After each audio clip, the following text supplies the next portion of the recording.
Saat lagi stres aku biasanya tidur. Mantap, aku juga. Oke Mbak, untuk anaknya sendiri nih, kira-kira anaknya sudah tahu mengerti belum bahwa ibunya itu menyayangi dan mengasihi anaknya?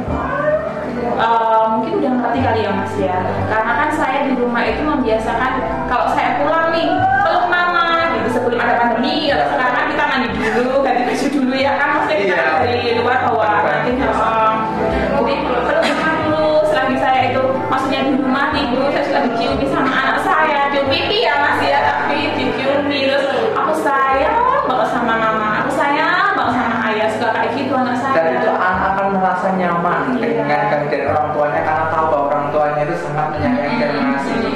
Jangan kan sama anak ya, sama misalkan dulu sama pacaran, terus sama dengan siapa itu kan sama suami lah, ya, sama suami, sekarang sama suami. Kalau aku nih, curhat ya Mas. dikit-dikit. Next up, pernahkah Mbak Rita ini membandingkan antara anaknya Mbak Rita sama anak yang lain? Nggak munafik ya, dulu pas kecil aku kan PL tangga nih, jaraknya kan cuma berapa hari ya, 15 hari lahiran. Anak tetangga saya tuh udah bisa jalan nih, maksudnya pas umur 11 bulan, 11 bulan udah bisa jalan.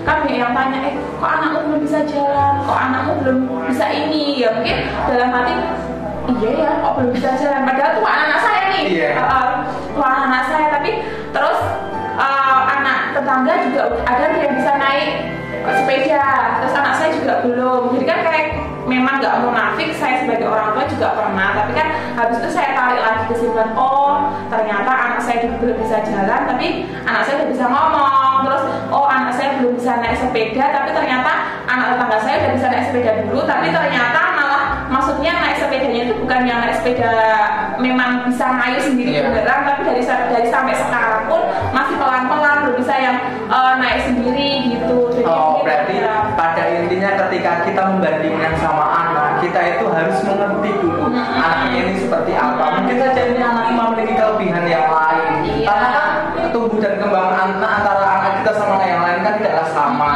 tidaklah bareng lah gitu. Mungkin anaknya Mbak Rita dulu belum bisa jalan, tapi bisa ngomong duluan, kayak gitu. Mungkin kita harus mengenali hal-hal yang menjadi kelebihan anak sehingga kita bisa memperlakukan anak dengan baik, ya kita Mbak. Next Mbak, sudahkah Mbak Rita merasa memberikan pelayanan yang terbaik untuk anaknya?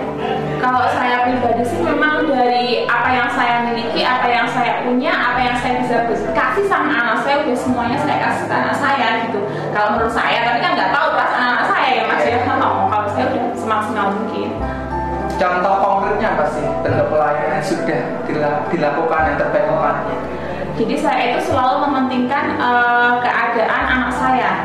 Jadi kayak model dari tadi yang saya bilang tadi, dari segi makanan saya harus pastikan oh ini makanannya bisa makanan yang bergizi nih, karena saya takut kalau anak saya dari kecil sudah terbiasa makanan yang aneh-aneh yang macam-macam, nanti dia nggak mau makan sayuran, nanti imbasnya sampai besar kayak gitu. Terus oh ini anak saya nggak tak bolehin main, maksudnya main yang sekiranya itu membahayakan. Kan ada tuh anak yang asalkan belum dikasih tapi ngasihnya mungkin kayak peso lah buat apa, terus nanti kayak main-main yang bahaya. Anak saya enggak tak bolehin, tapi dengan maksudnya bukan kok kamu nggak boleh main kayak gini, bukan, tapi ini loh dek, besok kalau kamu udah gede nanti baru boleh karena ini berbahaya gitu. Oke, untuk sekarang nih yang terjadi pada saat ini di era digital gitu ya, era sosial media, apapun serba handphone itu.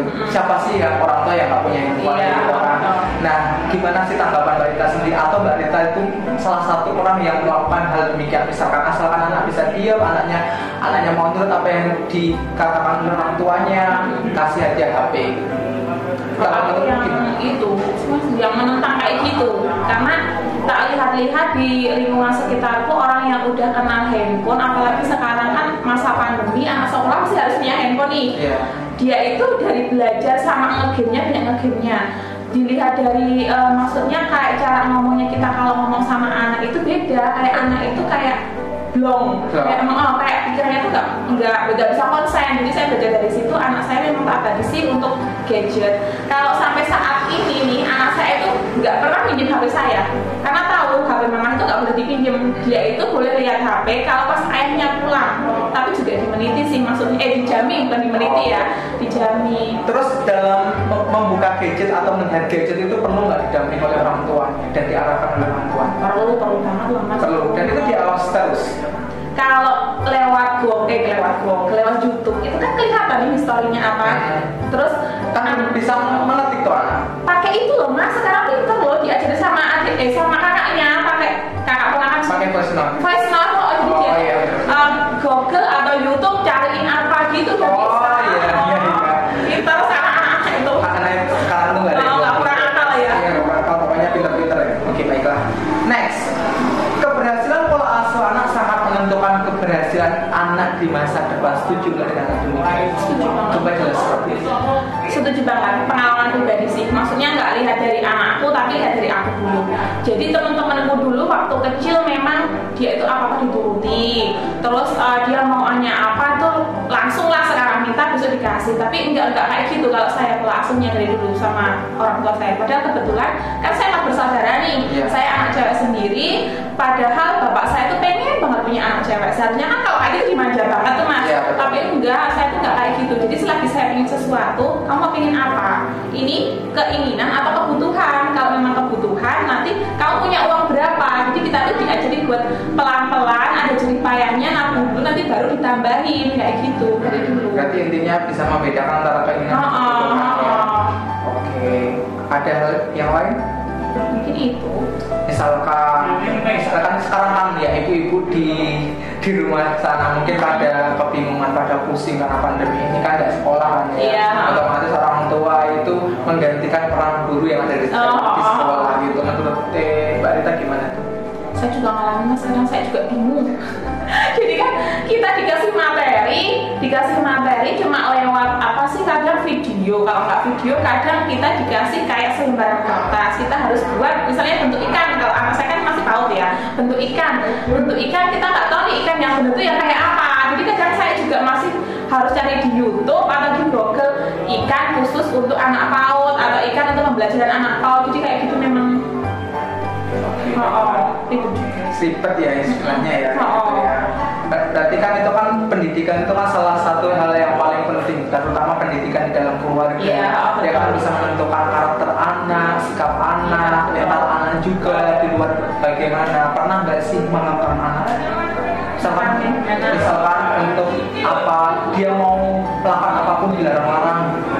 Kalau aku sih melarangnya bukan melarang nggak boleh, tapi misalnya nih Soalnya kan ketika kita melarang sesuatu pada anak di usia yang katakanlah golden, di usia emas anak itu kan kayak menghancurkan neutron atau menghancurkan semacam kreativitas anak. Kayak ini mas, kayak P2K2 sih dia kan ya di apa namanya di kerjaan kita ada ilmu-ilmunya. Kita memang nggak boleh ngekan anak, kita nggak boleh mengatakan tidak sama anak, kata-kata tidak itu nggak boleh lah gitu, karena kan itu mematahkan apa keinginan anak. Jadi kalau sampai sekarang kalau seumpama itu memang nggak membahayakan, nggak apa-apa, tak awasi. Misalnya kan kadang anak nggak boleh nih main kotor-kotoran, main tanah lah, main apa, tapi ternyata pas anak saya udah masuk PAUD ternyata main tanah itu malah bagus buat melatih apa sih ya, sensor-sensor kayak gini. Jadi makanya motorik ya. Jadi anak itu sekarang bukan pakai tanah tapi pakai plastisi. Nah kayak gitu. Tapi kalau memang selagi itu membahayakan, nanti tak kasih tahu alasannya. Saya tuh suka kasih tahu alasan kenapa kok nggak boleh, bukan terus cuma tidak tanpa alasan. Jadi anak itu biar ngerti.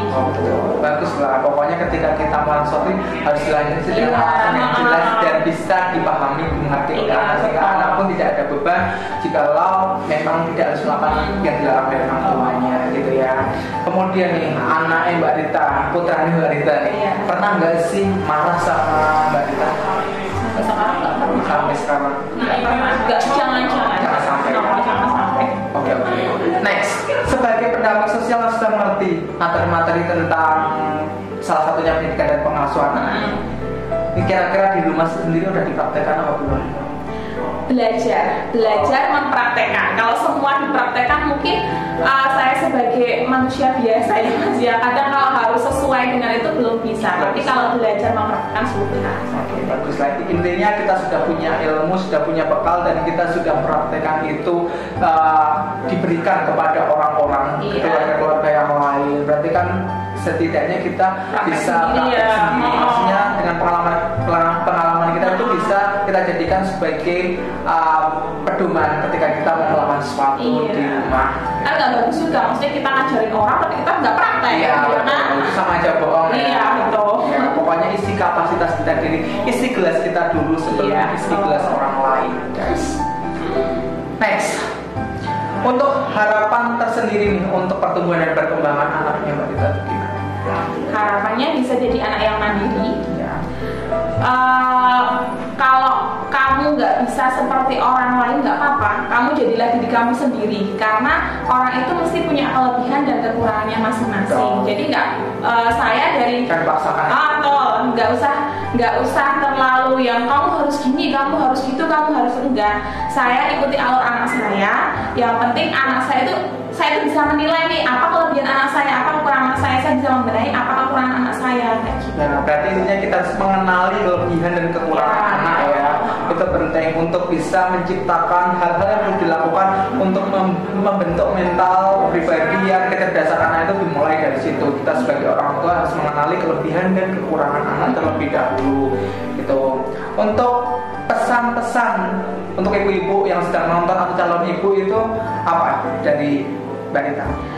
Mungkin pesannya jangan pernah membandingkan anak kita sama anak orang lain, karena seperti yang saya kasih tahu tadi ya, anak itu mempunyai kelebihan dan kekurangannya. Mungkin kalau belum kelihatan kelebihannya, mungkin cuma belum kelihatan, kita kurang aja untuk melihat apa sih kelebihan anak kita. Jadi jangan pernah memaksakan apa yang harus kita inginkan. Maksudnya kita pengen anaknya kayak apa, kita harus menjadikan anak apa, enggak boleh kayak gitu.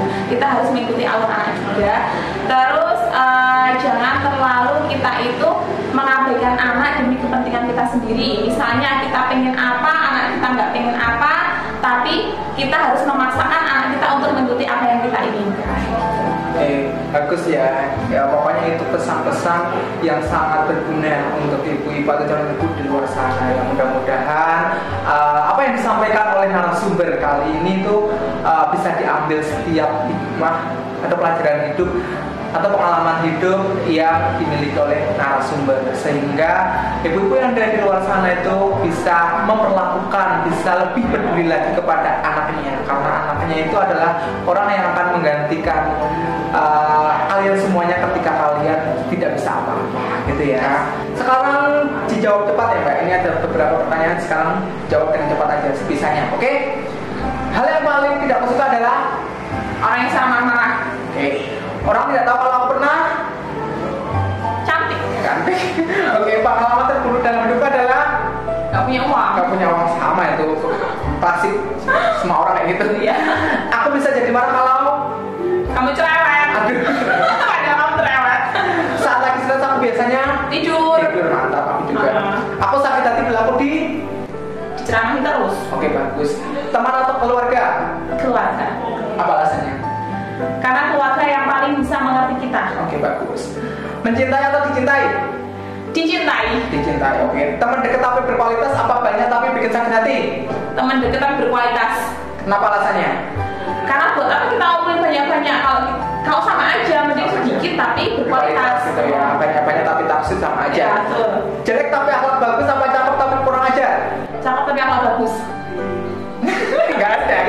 Sendiri cakep tapi akhlak bagus. Oke, coba. Ya udah sekarang mulai. Banyak tapi terpaksa apa dikit tapi ikhlas? Dikit tapi ikhlas. Kenapa tuh? Senang yang ikhlas aja mas. Memaksakan. Oke, baiklah. Next, hapus salah satu hal berikut: cinta, makan, seks, uang, teman, internet. Makan. Kenapa? Gak suka makan. Makan cuma 1 hari sekali. Sedikit. Iya.